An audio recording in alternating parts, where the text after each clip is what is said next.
Good day, Riccardo. This video is a walkthrough of the things I'd like you to do when you come to check the boat, starting with opening up the engine bay and ensuring that there's no water down in the bilges there.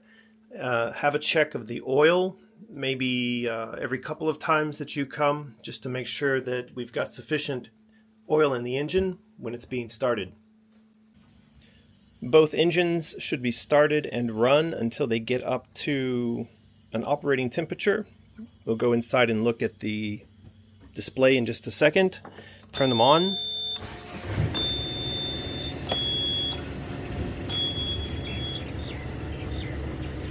And increase the RPMs to ensure that they're not sitting there vibrating violently. Check to make sure that they're both putting water out the exhaust so that we know the impellers are functioning. And then come inside here and have a look at this. This is the exhaust temp for both engines. And what we want to do is just run the engines long enough to get the exhaust temp up to maybe 34 or 35 degrees, which should only take about 10. So the RPMs should be increased.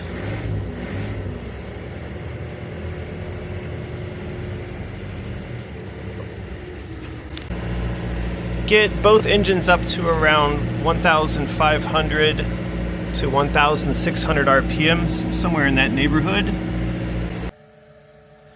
You want to run the engines long enough that the thermostat has a chance to open up on both of them, and then give it a cool down period, reduce the RPMs a little bit, let it cool down for a minute or two, and then after that you can shut them down.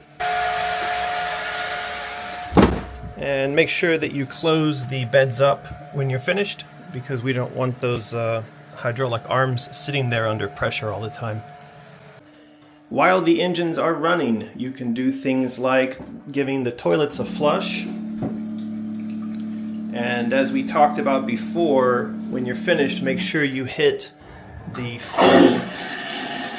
Make sure you hit the fill button to leave some water in the bowl.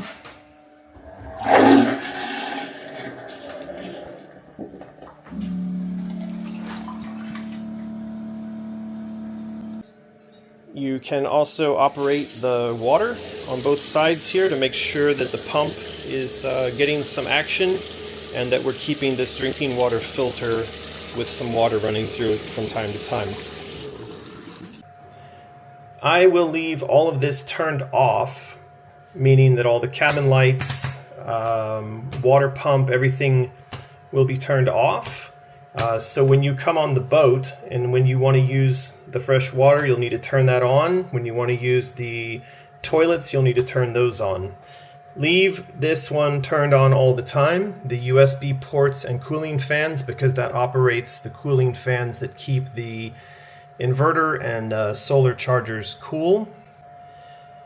Now we talk about the genset. So in order to run the genset, you need to first turn on the inverter. That's a quick one press.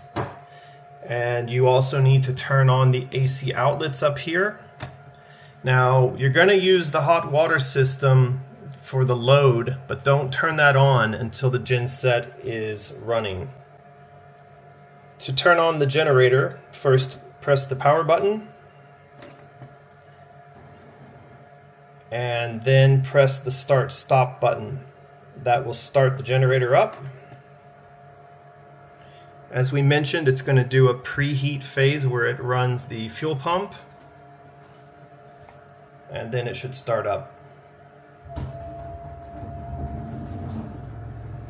Now that it's running, you can see that it's showing us engine exhaust and winding temperature, and what we want to do is get those up to operating temperatures. So in order to do that, wait until you see this percentage load meter is showing some amount of load on the generator.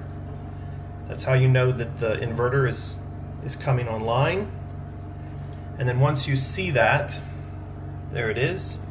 Once you can see it's got a little bit of load on it, then come up here to the hot water system and turn that on. And you'll see on the amps panel here now that it's pulling something like 6 or 7 amps as it's heating up the water. These are roughly the temperatures you're aiming to get to on the gin set. Engine around 66, exhaust around 35, and winding around 56. Once you get somewhere in the neighborhood of those amounts, which probably will take about 5 minutes, then you can go and shut the engine. The shutdown process is just everything that you did, but now in reverse order. So first turn off the hot water heater, and then come down to the gin set and tell it to stop. Press the stop button, and then you're gonna do a press on the power button to turn it off. And then you come up here, turn off the AC outlets, and then finally long press on the inverter controller. Takes about 3 or 4 seconds, and now that is turned off. From time to time, you might also want to check out the situation with the boat's batteries. So just come to this phone that's on the boat and put in the password 1213, and then go to this Invicta app. And from there, you'll be able to look at the port and starboard batteries. Now, since there's no load on the boat these days and you've got the solar panels charging, you should see that these are, around 99 to 100% all the time. So keep an eye on that. Make sure that the batteries don't get run down. If they do, it means that they're not charging, and you need to look into that. I will leave this plastic scraper there on the chart table, and what you want to do is when you come to check the boat, just use this to pop open these hatches in the floor and make sure that there's not water accumulating down in the bilges. This bilge is dry. All of the bilges should be dry all of the time. We shouldn't have any leaks on board. So if you do find water down inside of any of these bilges, you'll want to clean that out, and you'll want to find what the source of it is. You do have one more bilge compartment under here to check. This is where the raw water for the engine comes in. So again, it's dry in there now. When you come to run the engines and when you're checking the boat, please have a look inside of these to make sure that they are remaining dry, and you need to use this tool to do that. On that note, when you do your checks, please do have a look around the hatches. Make sure there's no water ingress from either the side hatches or from the hatches in the ceilings, up and down both sides. We want to make sure that everything stays dry on the inside of the boat, so keep an eye on these guys when the rains come.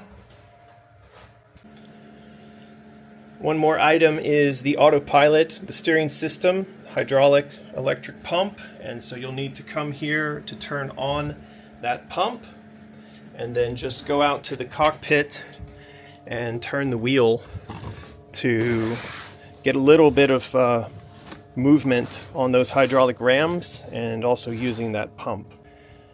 On deck, if you could just give the dinghy and outboard a look over, make sure nothing is out of sorts and then it's not filling up with water.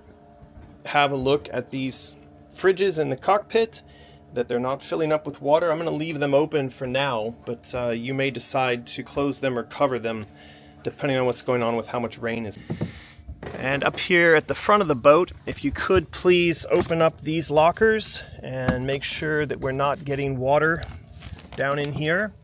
At the moment on the port side, from what I could see, there is no water getting in, but over there on the starboard side there is water getting in, and so you'll want to have a look at that and see if you can't fix it. One other thing we mentioned was that from time to time you open up where the gin set is here and you check the oil. It's pretty simple. Just pop down into this compartment, take the straps off the cover here, and inside I showed you where there is an oil dipstick. Just have a look at that and make sure that every third or so time that you start up the gin set, you have a look and make sure that it's got a healthy amount of oil. And as I mentioned, please keep an eye on these battens. They're covered up to keep them out of the sun. Looks like they're going to be okay. They've got 2 layers of cover on them, but just peek at them from time to time, make sure that they're not getting exposed to the sun. I think that's it for the checklist, my friend. If you have any problems, reach out via WhatsApp or email, let me know. And when you do come to do the checks, if you don't mind sending me a picture or a note to let me know it's been done, and that all is well. I would appreciate that very much, and I will see you in the coming sailing season. Have a good day.